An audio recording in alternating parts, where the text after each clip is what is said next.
Without further ado, let's begin the session with a keynote address by Dr. A. Samarapuri. Sir heads the Department of Ophthalmology in Sri Ramachandra Medical College, Chennai. And Sir has more than 25 years of teaching experience. It's an honor to have you here, sir. Over to you, sir. Good morning to everyone. First of all, I want to thank the KSOS and organizing committee for giving me the opportunity. The evaluation of tearing, the loss of terminology is very, very important. Everybody will be confusing. No more it is called as a watering because physiologically it is different from the tear. So it is always tearing. Nowadays all the textbooks are describing it as a tearing. And then hyperlacrimation and epiphora. Hyperlacrimation is specific to any problem in the secretory pathway. Any reflex secretion is be there where the drainage pathway will be normal. Whereas epiphora is meant for any problem in the obstruction in the drainage pathway. So anatomy is very, very important before going for evaluation. It is a drainage system is developed from the naso-optic fissure, which the canalization will start at 3 months of the age, and then the proximal end, that is punctum, opens at 7th month, and then distal end is opening at the age of immediately after birth. 80% of the drainage system is still in the nasal cavity. So you should know about the nasal cavity anatomy is very, very important. There are 3 mechanisms for tearing. One is the secretory, that is reflex secretory, that is different for children and different for adult. And drainage pathway, and then obstruction, and then lacrimal pump, that is the 7th nerve, usually in 7th nerve pulse. So secretory pathway is a very complicated one. The nucleus is from the superior salivatory nucleus in the pons, but the lacrimal fiber travels in the 7th nerve. The afferent is 5th nerve, the efferent is the 7th nerve, and it comes out as the greater petrosal nerve to the spinopalatine ganglion, and then it is through the zygomatic branch it supplies the lacrimal gland. The lacrimal gland, 2 parts are there, main lacrimal gland and accessory Krauss and Wolf ring. Initially they thought basal secretion is only by the Krauss and Wolf ring. Now there are different teaching is both unite together, that is a salivary major gland and then minor gland unites together and it will forms the reflex secretion. And drainage pathway, it starts from the punctum 0.3 millimeter in diameter, and vertical part of the canaliculi 2 millimeter, otherwise known as ampulla, and then horizontal part 8 millimeter, and then 94% of the patient it united to form a common canaliculi which is 2 millimeter opening into the lacrimal sac. But 4% it is united at the site of the sac, and then 2% of the patient it directly communicates separately with the sac.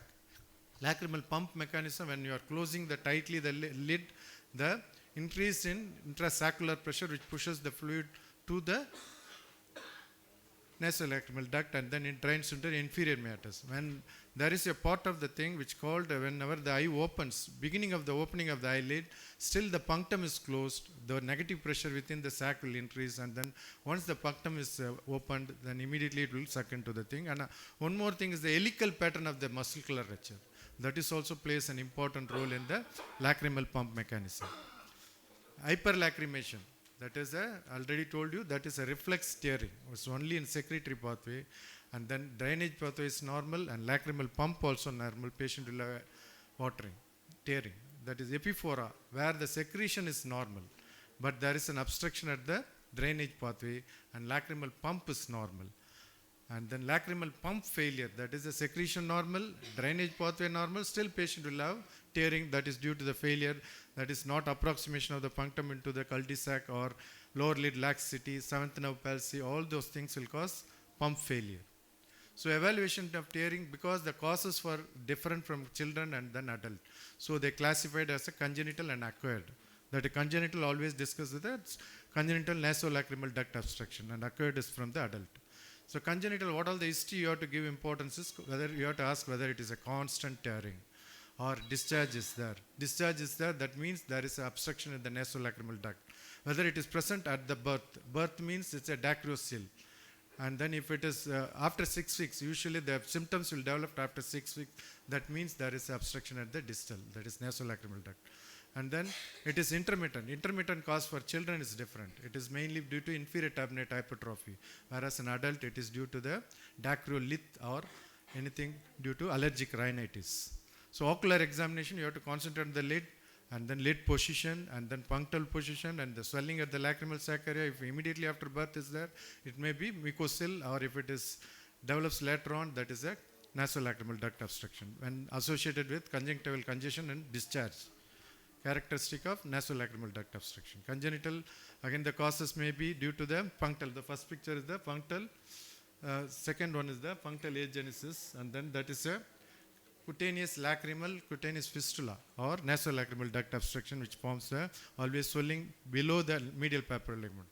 Congenital reflex watering, I told you, this is a different cause. May be due to congenital glaucoma, ophthalmus, and then epiblepharon, that is extra fold of skin in the lower lid which inverts the lid, entropion, and then rubs the eyelashes will rub the cornea and then proceeds watering. Distichia, extra row of eyelashes. A congenital nasolacrimal duct obstruction, there is a natural history that it is a spontaneous resolution is the dictum. So 96% will spontaneously will disappear in the 96%, and then 60% in the second year. But patient, we have to most of them will advise Krigler's massage during this period. So always you should have a differential diagnosis whenever you see a swelling in the medial canthus, and then examine whether it is above the medial palpebral ligament or below the medial. Always the lacrimal sac swelling will be below because of the fibrous adhesion. Medially it is adherent to the periosteum, but anteriorly the fibrous sheet will be firmly adherent to the thing. It will not allow the fundus to enlarge. Whenever there is swelling above, you have to be very careful that it is a meningocele or hemangioma, and then dermoid. These are all the differential diagnosis for congenital. Acquired, the reflex watering. The acquired means adult. The reflex watering, and then syringing. You have to immediately they will do syringing whether it is patent or blocked. These are the three mechanisms. Reflex watering, most common is emotional instability. I usually ask in exam PGs, what is the most common cause for tearing? Is the emotional. This is universal. Even if you win that team, they will cry. Even if they lost, they will cry. That is why it is called emotional instability. So what the history you have to ask is ocular symptoms, nasal symptoms, and medically as an ophthalmologist we have to ask for anti-glaucoma medication, topical iodoxuridine, and systemic 5-fluoroalkyl. All these things will cause the obstruction to the pathway. Any previous surgery. Intermittency, I told you, inferior turbinate hypertrophy is the major cause for pediatric cases. Whereas in adult, it is dacryolythosis and allergic rhinitis. So reflex tearing, emotional instability, trichiasis, entropion, and congenital concretions and cyst. And next most common is the ocular surface irritative lesions like foreign body in the conjunctiva and cornea. And then acute dacryocystitis, you have to examine. On examination itself, you can diagnose whether it is a cellulitic stage, abscess, or fistula, and it will helps you in the management. The most important one thing I will do for all my cases is the good Raplast test. You can diagnose, no need for any syringing or anything fluorescentitis. If you do a proper Raplast test, you can diagnose you observe the fluid which is coming out, whether it is both punctum, and then characteristic of the fluid, whether it is a mucoid or purulent, and then repeat the syringe, Raplast test, so that everything will drain out from the. If there is a nasolacrimal duct, you will get a discharge or mucoid secretion. If it is from common canalicular obstruction, the sac area will be, no swelling will be there, and then the clear fluid will come out. And then fluorescent dye test, only 3 steps. One is dye disappearance test. Apply the fluorescent and wait for 5 minutes. And ask the patient not to wipe the eye, and then normal blinking. So after 5 minutes, the right side it is normal, left side it is a dye, this persistence there will be some obstruction. And then Jones 1 test is also same, like it is assessed only the physiological, that is otherwise called as functional analysis. So you just install a fluorescent screen, 2 minutes and 5 minutes later, you apply a cotton tip applicator in the inferior meatus and look for any fluorescent stain. 2 things will be there, either stain will be there or not there. If it is not there, only 2 possibilities. One is the obstruction, another one is functional failure. For that you need a syringing, Jones 2. If it is, the dye is apparent, it is functional, pump failure. If it is dye is not there, it is obstruction. So this is one of the case. The nasal endoscopy is important. Even post-op examination of the thing. This is functional analysis. I have done an endoscopic DCR. Post-operatively, I will just apply the thing and then we'll observe the thing. And then syringing. It's the most important thing in syringing is always the prior to that syringing, always you have to do nettle shift punctum dilator, dilate the punctum because 0.3 millimeter, otherwise you will damage. If the probe, and then syringing will be blocked, complete block, partial block, and then no block. So complete block means either it will be pre-saccular or post-saccular.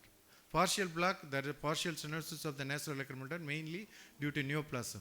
Intermittent block, that is a dacrylithiasis, I already told you, chronic allergic rhinosinusitis, and then nasal polyposis, and then probing. Important thing in probing, pediatric 2 to 3 size, whereas in the adult it is 3 to 4. Always apply a lubricant or a ointment in the probe and then do it. First vertical, and then next is the, you turn the thing towards the parallel to the lid margin and then pull the lid little bit laterally so that the horizontal canalicle will be normal, and then you pause it and then you observe for the, gently you do it. If there is any canalicular obstruction, you will see the wrinkling in the skin.